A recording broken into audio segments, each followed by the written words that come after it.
Le vœu suivant concerne la gratuité des transports et la parole est à Christian Noé.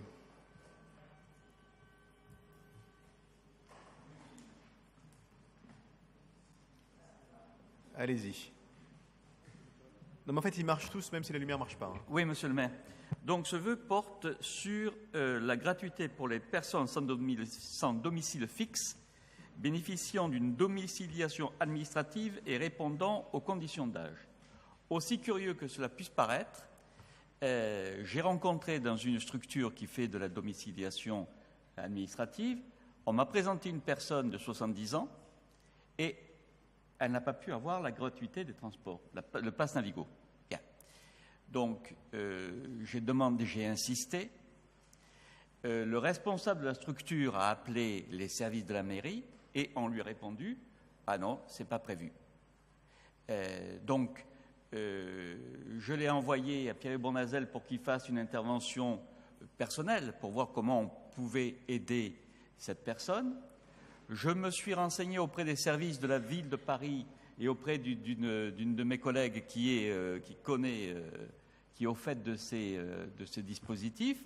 Et en effet, il semble que donc les personnes sans domicile fixe qui ont une domiciliation, qui répondent aux conditions d'âge, n'est-ce pas, qui ont plus de 65 ans, qui ont une domiciliation administrative depuis plus de 3 ans, qui répondent donc aux conditions de vivre à Paris et des conditions d'âge, n'ont pas droit à la gratuité du pass Navigo. Donc imaginez cette personne qui est dépourvue, désemparée, et qui me dit « Chaque fois que je veux entrer dans le métro, j'ai peur d'être pénalisé. » Alors je sais que bon, les agents de la RATP, on comprend bien qu'ils peuvent faire attention et puis fermer les yeux sur ces situations, mais quand même, je crois que là, il y a des documents, mais ces documents sont flous, imprécis sur ces personnes. Voilà.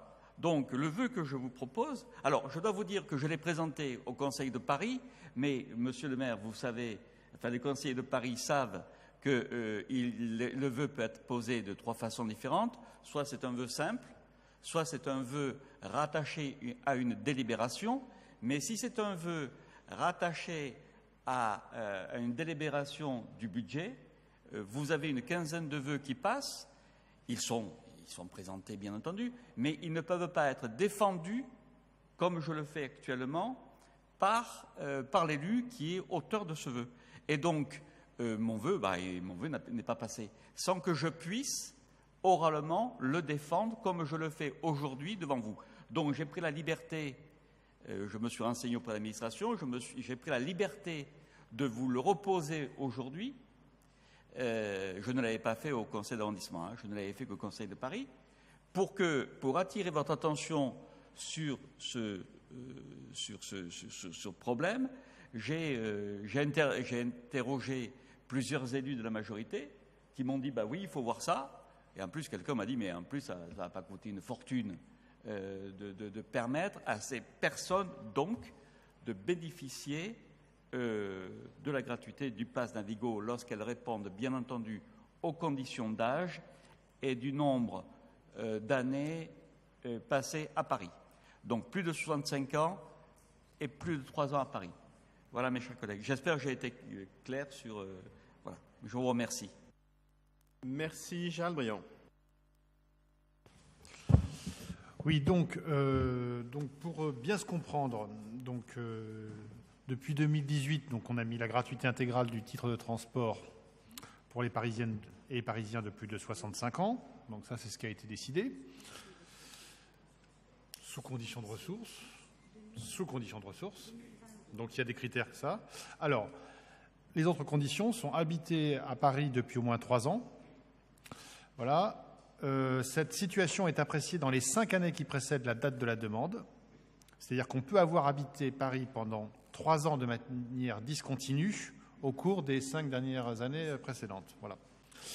Ce plafond n'est pas opposable aux anciens combattants, titulaires de la carte de combattant, aux veuves et veufs d'anciens combattants et aux veufs et veufs de la guerre de guerre de 65 ans et plus. Alors, une exception, tout de même, sont aujourd'hui éligibles les personnes justifiant d'un suivi pendant 3 ans par une permanence sociale, PSA, ou un ESI ou un autre organisme social. Donc, techniquement, en fait, ça, sur le règlement intérieur, donc il y a un règlement intérieur à Paris sur tout ce qui concerne la question du social, et c'est les critères qui sont opposés. Ce qui se passe aujourd'hui, c'est qu'on s'est aperçu qu'il y avait des gens qui, d'une certaine manière, étaient toujours un petit peu dans des antres. Ça existe, c'est vrai. Vous êtes tombé sur ça. Ce qu'on vous conseille, c'est si vous avez ce genre de cas, qui sont vraiment des cas très particuliers. C'est très, très particulier et ça concerne. Donc, à mon avis, ça ne vaut pas le coup de modifier le règlement intérieur. Donc, c'est pour ça que, d'ailleurs, moi, je ne propose pas de le bouger. Donc, le vœu, je ne vais pas le voter. Mais en tout cas, ce que je vous propose de faire, c'est que quand on a ce type de situation, elle se règle.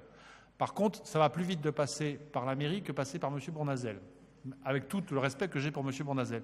Donc, si vous avez des cas comme ça, vous nous les amenez directement à Claudine, par exemple, Claudine qui suit sur personnes âgées, etc. On est en situation de régler. En plus, maintenant, on a l'organisme, c'est-à-dire que maintenant, on est organisé à l'échelle d'un territoire avec... voilà.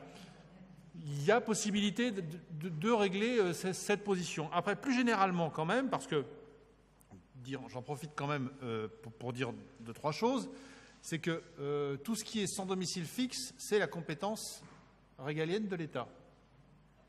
Voilà, évidemment. On a quand même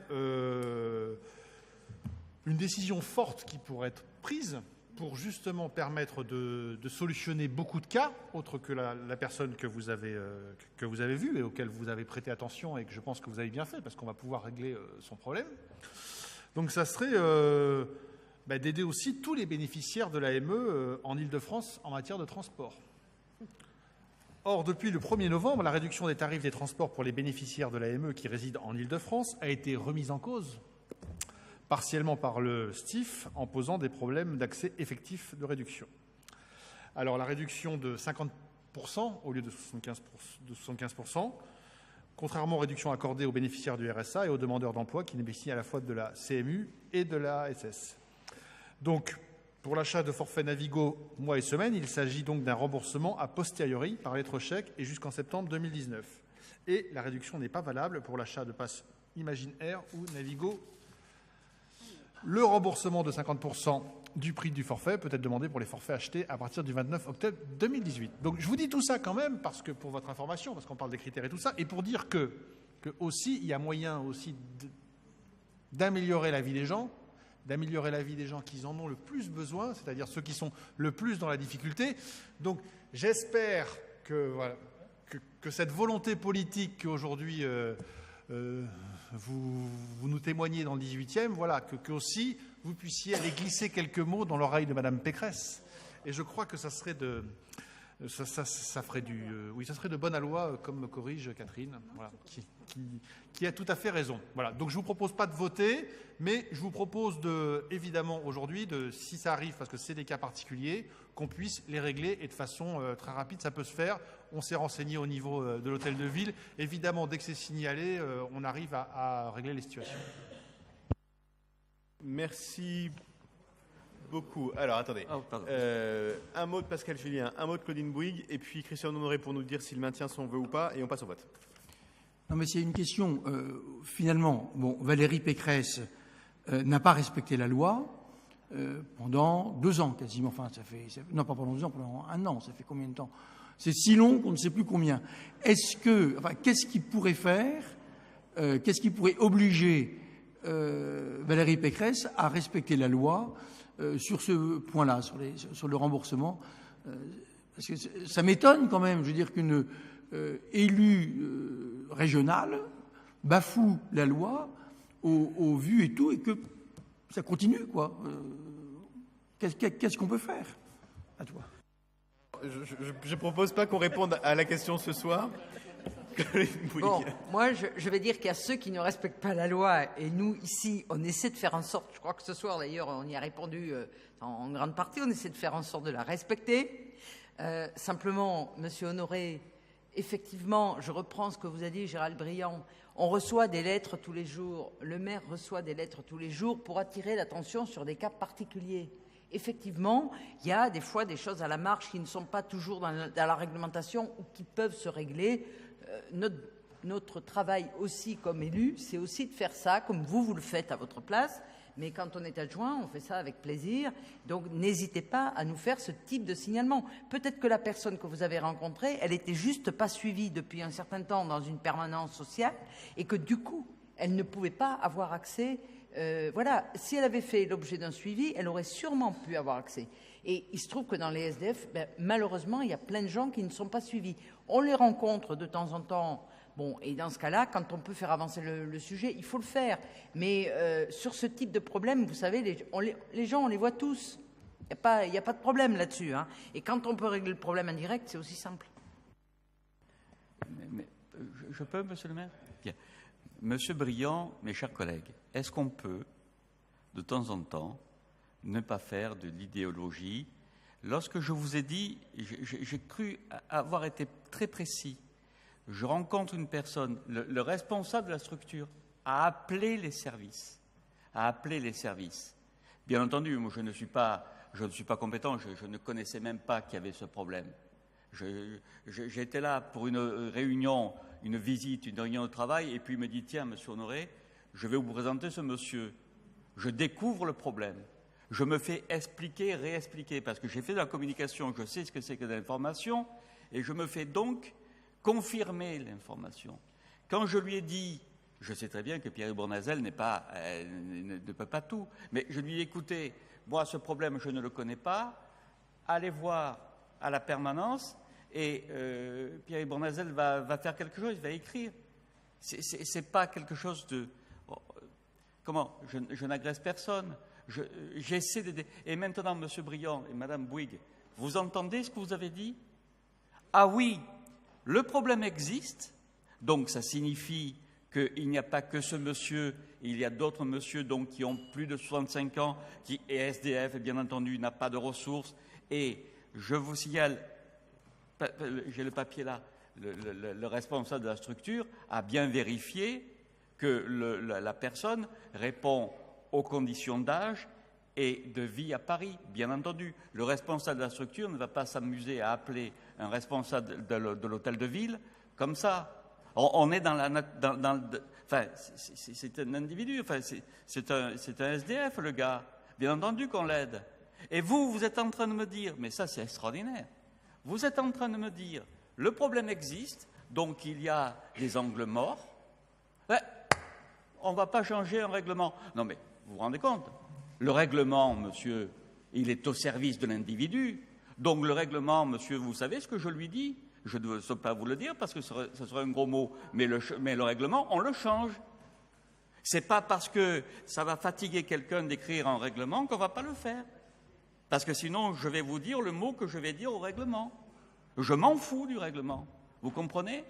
Et si on peut essayer de faire un petit geste à ces gens-là, parce que puisque vous recevez tous des gens dans les permanences, vous voyez bien ce que c'est un gars de 70 ans, SDF, qui n'a pas d'argent, qui se fait aider, sans doute que les gens l'aident pour rédiger les lettres, et vous dites, ah ben non, on ne va pas changer un règlement. Bon, le type, il était là, enfin, monsieur, d'accord. Alors, je maintiens mon vœu, très bien. Et vous allez voter contre, bien évidemment. Il est tard, donc on ne va pas s'énerver, mais... non, mais moi un peu. Et pourtant, c'est assez rare. D'abord, je pense que vous n'avez pas écouté avec attention les éléments de réponse qui vont été apportés par Gérald Briand, qui a dit exactement l'inverse de ce que vous venez de dire. Mais non, on ne modifie pas des règlements municipaux. C'est une démarche qui est un tout petit peu compliquée et qui entraîne beaucoup de choses pour régler des cas particuliers. Les cas particuliers, on les règle. Et moi, personne ne vous a mis en cause pour le fait d'avoir essayé d'ouvrir une porte plutôt qu'une autre, mais la bonne porte pour régler un problème municipal, ça s'appelle la municipalité. Et la municipalité, c'est nous. Je suis désolé de vous le dire. Et donc, quand vous avez des problèmes individuels de ce type, le mieux, c'est de vous tourner vers ceux qui sont là pour les régler, c'est-à-dire, en l'occurrence, nous. Et on les règle. Et on les règle avec ce qui nous caractérise, c'est-à-dire une attention aux détails et à la réalité des situations. Parce que le rôle des élus, c'est parfois d'être une courroie de transmission. C'est d'ailleurs pas que d'être une courroie de transmission.